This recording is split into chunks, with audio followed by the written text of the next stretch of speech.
क्या खून के रिश्ते दौलत के आगे कमजोर पड़ जाते हैं? क्या एक बहन जिसे भाई अपनी जान से ज्यादा चाहता हो, अपनी हथेलियों पर लगी मेहंदी के रंग से ज्यादा अपनी नियत का रंग बदल सकती है? और अगर लालच की पट्टी आंखों पर बंध जाए तो क्या इंसानियत और रिश्ते सब बेईमानी लगने लगते हैं? यह कहानी है प्रेम और पूजा की, एक ऐसे भाई बहन की जिनकी मिसालें पूरा गांव देता था। एक ऐसा भाई जिसने अपनी बहन की हर खुशी के लिए अपनी पूरी जिंदगी कुर्बान कर दी, और एक ऐसी बहन जिसने उसी भाई की पीठ में धोखे का ऐसा खंजर घोंपा कि उसकी पूरी दुनिया ही उजाड़ दी। उसने अपने पति के साथ मिलकर अपने भाई की सारी संपत्ति, उसके हिस्से की हर खुशी धोखे से अपने नाम कर ली और उसे सड़क पर मरने के लिए छोड़ दिया। पर वो शायद ये भूल गई थी कि कर्म का पहिया जब घूमता है तो बड़े बड़े शहंशाहों को भी फकीर बना देता है। और फिर जब कर्म ने पूजा को ऐसा सबक सिखाया तो उसके होश उड़ गए।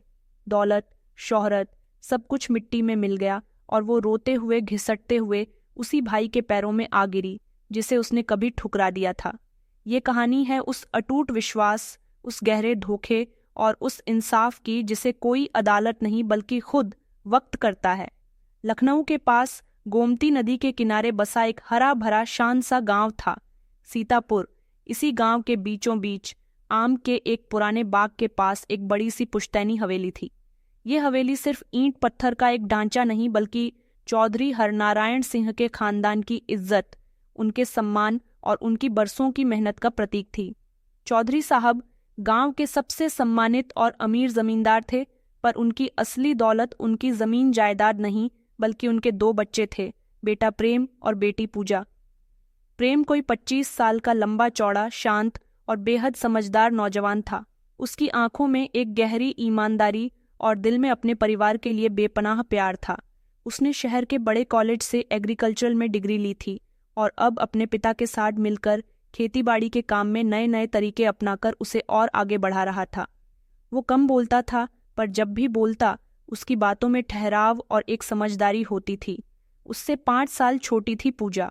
पूजा जैसा उसका नाम था वैसी ही वो थी, पूरे घर की लाडली, अपने पिता की आंखों का तारा और अपने भाई प्रेम की जान। वो बेहद खूबसूरत थी, चंचल थी और उसकी हंसी से पूरी हवेली गूंजती रहती थी। प्रेम अपनी इस छोटी बहन को पलकों पर बिठाकर रखता था। उसकी हर जिद, हर ख्वाहिश पूरी करना वो अपना सबसे बड़ा फर्ज समझता था। बचपन में जब भी पूजा किसी खिलौने के लिए रोती तो प्रेम अपनी पॉकेट मनी से उसके लिए वो खिलौना ले आता, चाहे उसे खुद महीने भर बिना कुछ खाए रहना पड़े। जब पूजा बड़ी हुई और उसने शहर के कॉलेज में पढ़ने की इच्छा जताई तो चौधरी साहब थोड़ा हिचकिचाए, पर प्रेम ही था जिसने अपने पिता को मनाया और अपनी बहन के सपनों को पंख दिए। भाई बहन का ये प्यार पूरे गांव में एक मिसाल था। लोग कहते, जोड़ी हो तो प्रेम और पूजा जैसी। ऐसा लगता था जैसे दुनिया की कोई भी ताकत, कोई भी दौलत इस पवित्र रिश्ते के बीच नहीं आ सकती। कुछ महीने पहले ही पूजा की शादी हुई थी। उसकी शादी शहर के एक बड़े बिजनेसमैन के बेटे विक्रम से हुई थी। विक्रम बेहद हैंडसम और पढ़ा लिखा था। उसकी चिकनी चुपड़ी बातों ने पूजा का दिल जीत लिया था। चौधरी साहब और प्रेम इस रिश्ते से बहुत खुश नहीं थे। उन्हें विक्रम के स्वभाव में एक अजीब सा दिखावा और लालच नजर आता था, पर पूजा की जिद के आगे वो झुक गए। उन्होंने बड़ी धूमधाम से अपनी बेटी की शादी की और उसे ढेरों खुशियों के साथ विदा किया, पर शायद वक्त को कुछ और ही मंजूर था। एक दिन अचानक जैसे पूरे परिवार पर दुखों का पहाड़ टूट पड़ा। चौधरी हरनारायण सिंह और उनकी पत्नी एक तीर्थ यात्रा से लौटते हुए एक भयानक सड़क हादसे का शिकार हो गए। दोनों ने मौके पर ही दम तोड़ दिया। ये खबर जब गांव पहुंची तो जैसे कोहराम मच गया। प्रेम और पूजा के सिर से एक ही पल में माँ बाप का साया उड़ गया। प्रेम तो जैसे पत्थर का हो गया। उसके आंसू भी सूख गए थे, पर उसे खुद से ज्यादा चिंता अपनी छोटी बहन पूजा की थी, जो माँ बाप के जाने के गम में रो रो कर बेहाल थी। प्रेम ने उसे एक पिता की तरह संभाला, उसे अपनी बाहों में भर लिया और कहा, बगली, रो मत, मैं हूं ना तेरे साथ, कभी किसी चीज की कमी नहीं होने दूंगा। 13वीं के बाद जब घर के बड़े बुजुर्ग और वकील साहब बैठे तो चौधरी साहब की वसीयत पढ़ी गई। वसीयत में लिखा था कि उनकी सारी जमीन जायदाद, हवेली, बैंक में जमा पैसा, सब कुछ उनके दोनों बच्चों प्रेम और पूजा में बराबर बराबर बांटा जाएगा। ये सुनकर पूजा के पति विक्रम के कान खड़े हो गए। उसकी आंखों में लालच की एक ऐसी चमक आई जिसे प्रेम के सिवा कोई नहीं देख पाया। विक्रम ने पूजा के कान भरने शुरू कर दिए। पूजा मेरी जान, तुम कितनी भोली हो। तुम्हारे बाबूजी ने तुम्हें आधा हिस्सा तो दे दिया, पर क्या तुम इस गांव की मिट्टी में अपनी पूरी जिंदगी बर्बाद करोगी? तुम्हारा भाई तो गंवार है, उसे खेती बाड़ी के सिवा कुछ नहीं आता। वो इस सारी दौलत को कुछ ही सालों में मिट्टी में मिला देगा। हमें अपने भविष्य के बारे में सोचना चाहिए। पूजा ने पूछा, कैसा भविष्य? विक्रम बोला, सोचो पूजा, इस सारी जायदाद को बेचकर हम शहर में कितना बड़ा बिजनेस शुरू कर सकते हैं। एक आलीशान बंगला, बड़ी बड़ी गाड़ियां, नौकर चाकर, तुम्हारी जिंदगी किसी रानी की तरह होगी। पर यह सब तभी हो सकता है जब ये पूरी जायदाद हमारे पास हो। पूजा, जो पहले से ही दुखी और अकेली थी, अपने पति की इन चिकनी चुपड़ी पर जहरीली बातों में आने लगी। उसके मन में पहली बार अपने भाई के लिए शक का एक छोटा सा बीज पड़ गया। उधर प्रेम इन सब बातों से बेखबर अपनी बहन के भविष्य की योजनाएं बना रहा। उसने सोचा कि वो पूजा और विक्रम को बिजनेस का आधा हिस्सा देकर शहर में ही सेटल होने में मदद करेगा, पर पूजा का इरादा बदल चुका था। विक्रम के साथ मिलकर उसने एक बहुत ही शातिर योजना बनाई। उसने प्रेम से कहा, भैया, विक्रम कह रहे हैं कि गांव और शहर के बिजनेस को अलग अलग संभालना मुश्किल होगा। क्यों ना हम सब कुछ एक ही कंपनी के नीचे ले आएं, इससे मैनेजमेंट आसान हो जाएगा। प्रेम को अपनी बहन की ये बात सुनकर उस पर बहुत गर्व हुआ। उसे लगा कि उसकी बहन अब बड़ी और समझदार हो गई है। ठीक है पूजा, जैसा तुम दोनों को ठीक लगे। ये बिजनेस जितना मेरा है उतना ही तेरा भी है। और यहीं से पूजा और विक्रम के घिनौने खेल की शुरुआत हुई। विक्रम शहर से कुछ वकील और कागजात लेकर आया। उसने प्रेम को समझाया कि बिजनेस को एक करने के लिए कुछ कागजों पर दस्तखत करने होंगे। प्रेम अपनी बहन और जीजा पर आंख बंद करके भरोसा करता था। उसने कभी किसी कागज पर दस्तखत करने से पहले उसे पढ़ने की जरूरत नहीं समझी। पूजा जो भी कहती वो मान लेता। उसने सारे कागजों पर दस्तखत कर दिए। वो नहीं जानता था कि वो अपनी ही जायदाद, अपने ही घर के बेदखली के कागजों पर दस्तखत कर रहा है। जिस दिन सारी जायदाद और हवेली पूजा और विक्रम के नाम पर ट्रांसफर हुई, उस दिन उनका असली चेहरा सामने आया। विक्रम ने 2 बाउंसर्स को बुलाया। पूजा उनके साथ प्रेम के कमरे में गई। प्रेम, जो उस वक्त अपने माँ बाप की तस्वीर देखकर उन्हें याद कर रहा था, दरवाजा खोला। क्या बात है पूजा? अब मुझे दीदी कहने की कोई जरूरत नहीं है मिस्टर प्रेम। ये हवेली, ये जायदाद, अब सब कुछ हमारा है और हम नहीं चाहते कि तुम जैसा गरीब और अनपढ़ गंवार हमारे इस आलीशान घर में रहे। तुम्हारे पास 10 मिनट का वक्त है। अपना छोटा मोटा सामान उठाओ और यहाँ से दफा हो जाओ। प्रेम को लगा जैसे किसी ने उसके कानों में पिघला हुआ सीसा डाल दिया हो। उसे अपनी बहन की बातों पर विश्वास नहीं हो रहा था। पूजा, ये तू क्या कह रही है? तेरा दिमाग तो ठीक है।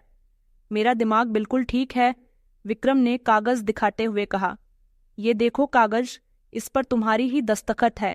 तुमने अपनी मर्जी से ये सब कुछ हमारे नाम किया है। प्रेम ने जब वो कागज देखे तो उसके पैरों तले जमीन खिसक गई। उसे समझ आ गया कि उसके साथ कितना बड़ा धोखा हुआ है। उसकी अपनी सगी बहन, जिसे उसने अपनी जान से ज्यादा चाहा था, उसने अपने पति के साथ मिलकर उसे लूट लिया था। पूजा, तू ऐसा कैसे कर सकती है? मैंने तेरे लिए क्या नहीं किया? किया होगा, पर वो तुम्हारा फर्ज था। अब हमारा वक्त है और हम अपनी जिंदगी में तुम जैसे बोझ को साथ लेकर नहीं चलना चाहते, विक्रम ने कहा और बाउंसरों को इशारा किया। बाउंसरों ने प्रेम का हाथ पकड़ा और उसे घसीटते हुए हवेली से बाहर निकालने लगे। प्रेम चीखता रहा, चिल्लाता रहा, अपनी बहन को दुहाई देता रहा, पर पूजा पत्थर की मूर्ति बनी अपने पति के पीछे खड़ी देखती रही। उसकी आंखों में पछतावे का एक कतरा भी नहीं था। उस दिन प्रेम को उसके अपने ही घर से एक भिखारी की तरह निकाल बाहर कर दिया गया। उसके तन पर जो कपड़े थे, बस वही उसकी मिल्कियत थी। गांव वाले जो ये सब देख रहे थे, हैरान थे। किसी को अपनी आंखों पर विश्वास नहीं हो रहा था, पर कोई भी पूजा और विक्रम के खिलाफ बोलने की हिम्मत नहीं कर सका। दौलत और ताकत ने उन्हें अब गांव का नया मालिक बना दिया था। प्रेम टूटे हुए दिल और खाली जेब के साथ गांव की सड़कों पर अकेला खड़ा था। उसकी आंखों के सामने उसकी पूरी दुनिया लूट चुकी थी। जिस बहन के लिए उसने सपने देखे थे, उसी ने आज उसे सड़क पर ला दिया था। उस रात प्रेम गांव के बाहर एक पुराने मंदिर की सीढ़ियों पर जाकर बैठ गया। बारिश हो रही थी, जैसे आसमान भी उसके दुख में रो रहा हो। उसे समझ नहीं आ रहा था कि वो कहाँ जाए, क्या करे। तभी किसी ने उसके कंधे पर हाथ रखा। उसने सिर उठाकर देखा, सामने शंकर खड़ा था। वहीं शंकर जो बचपन में उसका लंगोटिया यार हुआ करता था। पर माँ बाप के जाने के बाद प्रेम अपनी जिम्मेदारियों में इतना उलझ गया था कि वो अपने दोस्त को भी भूल गया था। शंकर, तू? हाँ, मैं। शंकर की आंखों में आंसू थे। मैंने सब सुना, चल मेरे साथ। नहीं शंकर, मैं तुझ पर बोझ नहीं बनना चाहता। चुपचाप चल। शंकर ने उसका हाथ पकड़ा। दोस्ती में बोझ नहीं, सहारा होता है। शंकर प्रेम को अपने छोटे से कच्चे घर में ले आया। शंकर की हालत भी बहुत अच्छी नहीं थी, पर उसका दिल बहुत बड़ा था। उसने अपने दोस्त को सहारा दिया, उसे खाना खिलाया, उसे हिम्मत दी। कई दिनों तक प्रेम एक जिंदा लाश की तरह पड़ा रहा। वो ना कुछ खाता ना कुछ बोलता, बस शून्य में घूरता रहता। उसे अपनी बहन का धोखा रह रहकर याद आता। एक दिन शंकर ने उसे झंझोड़कर कहा, कब तक ऐसे पड़ा रहेगा? क्या तेरी बहन और उसका पति यही चाहते थे कि तू टूट जाए, बिखर जाए? उठ और उन्हें दिखा दे कि तू कमजोर नहीं है। शंकर की बातों ने प्रेम पर असर किया। उसने फैसला किया, वो हारेगा नहीं, वो अपनी किस्मत अपने हाथों से दोबारा लिखेगा। उसने शंकर से कुछ पैसे उधार लिए और शहर चला गया। शहर में उसने एक छोटी सी नर्सरी में माली का काम शुरू कर दिया। वो दिन भर पौधों की देखभाल करता। मिट्टी और पौधों के बीच उसे एक अजीब सा सुकून मिलता। उसने अपनी एग्रीकल्चर की पढ़ाई का इस्तेमाल किया। उसने नर्सरी के मालिक को खेती के कुछ नए तरीके बताए। मालिक उसकी लगन और ज्ञान से बहुत प्रभावित हुआ। उसने प्रेम को अपने एक बड़े फार्म हाउस का मैनेजर बना दिया। ये प्रेम की जिंदगी की एक नई शुरुआत थी। उधर गांव में पूजा और विक्रम अपनी नई नई दौलत के नशे में चूर थे। उन्होंने हवेली को और भी आलीशान बना दिया, महंगी गाड़ियां खरीदीं, नौकर चाकर रखे।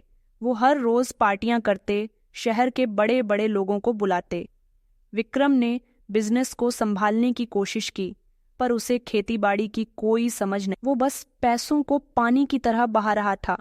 उसने कई गलत फैसले लिए, जिससे बिजनेस को भारी नुकसान होने लगा। उसने पूजा से झूठ बोलकर कंपनी के पैसे शेयर बाजार और सट्टे में लगाने शुरू कर दिए। पूजा को इन सब की कोई खबर नहीं थी। वो बस अपनी नई जिंदगी, अपनी पार्टियों और अपनी महंगी साड़ियों में खोई हुई थी। उसे लगता था कि ये दौलत कभी खत्म नहीं होगी। गांव वाले जो पहले चौधरी साहब की बहुत इज्जत करते थे, अब पूजा और विक्रम से नफरत करने लगे थे। वे उन्हें भाई का धोखेबाज कहकर बुलाते। कोई भी उनके घर के सामने से नहीं गुजरता। पूजा अपनी ही हवेली में अकेली और तन्हा रह गई थी। 2 साल बीत गए।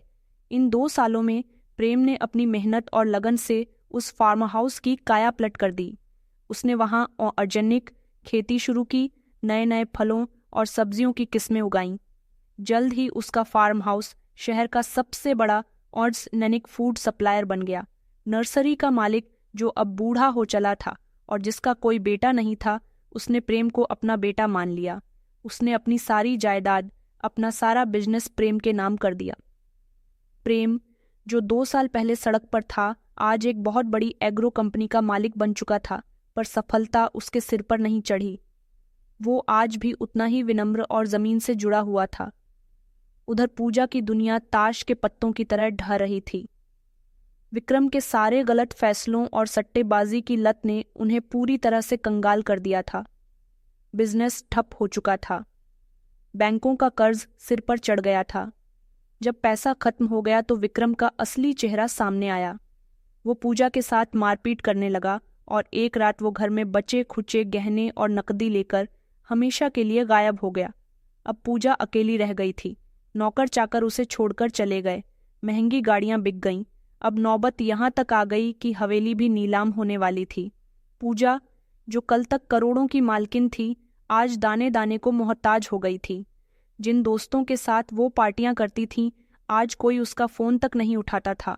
उसे अपनी गलती का एहसास हो रहा था। उसे अपने भाई प्रेम की याद आ रही थी। उसे याद आ रहा था कि कैसे उसका भाई उसकी एक मुस्कान के लिए कुछ भी कर गुजरता था। एक दिन जब बैंक के लोग हवेली पर नीलामी का नोटिस चिपकाने आए तो पूजा का सब्र का बांध टूट गया। वो पागलों की तरह रोती हुई हवेली से बाहर भागी। उसे नहीं पता था कि वो कहाँ जा रही थी, बस भाग रही थी। भागते भागते वो शहर के उस फार्म हाउस के गेट पर पहुंच गई जिसके बाहर एक बड़ा सा बोर्ड लगा था, प्रेम भूमि ऑर्गेनिक्स। उसने गेट पर खड़े गार्ड से पूछा, मुझे इस फार्म के मालिक से मिलना है। गार्ड ने उसे ऊपर से नीचे तक देखा, फटे पुराने कपड़े, बिखरे बाल। उसे लगा कोई भिखारिन है। चलो भागो यहाँ से, साहब ऐसे किसी से नहीं मिलते। पूजा वहीं गेट के बाहर जमीन पर बैठकर रोने लगी। तभी अंदर से एक बड़ी सी गाड़ी बाहर निकली। गाड़ी के अंदर प्रेम बैठा था। उसने गेट पर एक औरत को रोते हुए देखा। उसने ड्राइवर को गाड़ी रोकने को कहा। वो गाड़ी से उतरा और उस औरत के पास गया, पर जैसे ही उसने पूजा का चेहरा देखा उसके कदम वहीं रुक गए। पूजा! पूजा ने सिर उठाकर देखा। सामने उसका भाई प्रेम खड़ा था, पर अब वो 2 साल पहले वाला टूटा हुआ प्रेम नहीं था। उसके चेहरे पर एक आत्मविश्वास था, एक सफलता की चमक थी। भैया! पूजा रोते हुए उसके पैरों पर गिर पड़ी। मुझे माफ कर दो भैया, मुझसे बहुत बड़ी गलती हो गई। मैंने लालच में आकर तुम्हारा सब कुछ छीन लिया। आज देखो भगवान ने मुझे उसी सड़क पर ला दिया जीस, पर मैंने तुम्हें छोड़ा था। प्रेम चुपचाप खड़ा रहा। उसकी आंखों में ना गुस्सा था ना नफरत, बस एक गहरा दुख था। उसने अपनी बहन को उठाकर अपने सीने से लगा लिया। रो मत पूजा, जो हो गया सो हो गया। तू मेरी बहन है और हमेशा रहेंगी। उसने अपनी बहन को अपनी गाड़ी में बिठाया और अपने घर ले आया। अगले दिन प्रेम पूजा को लेकर वापस गांव गया। उसने बैंक का सारा कर्ज चुकाकर हवेली को नीलाम होने से बचा लिया। उसने गांव वालों के सामने ऐलान किया, ये हवेली आज भी पूजा की है और ये हमेशा इसी की रहेंगी। आज से आप सबकी जिम्मेदारी है कि आप मेरी बहन का ख्याल रखें। पूजा अपने भाई के इस विशाल हृदय को देखकर शर्मिंदगी से गढ़ी जा रही थी। प्रेम ने कहा, पूजा, मैंने तुम्हें माफ कर दिया, पर एक सजा है जो तुम्हें काटनी होगी। क्या भैया? तुम्हें मेरे साथ मेरे बिजनेस में काम करना होगा। तुम्हें मेहनत करके अपनी गलतियों को सुधारना होगा। उस दिन के बाद पूजा ने एक नई जिंदगी शुरू की। उसने अपने भाई के साथ मिलकर बहुत मेहनत की। उसने अपनी हर गलती का प्रायश्चित किया। कुछ सालों बाद प्रेम भूमि ऑर्गेनिक्स देश की सबसे बड़ी कंपनियों में से एक बन गई और उसकी एक डायरेक्टर थी। पूजा पर अब उसकी आंखों में लालच नहीं, बल्कि अपने भाई के लिए प्यार और सम्मान था। ये कहानी हमें सिखाती है कि दौलत और जायदाद रिश्तों से बढ़कर कभी नहीं हो सकते, और कर्म का फल चाहे देर से मिले पर मिलता ज़रूर है।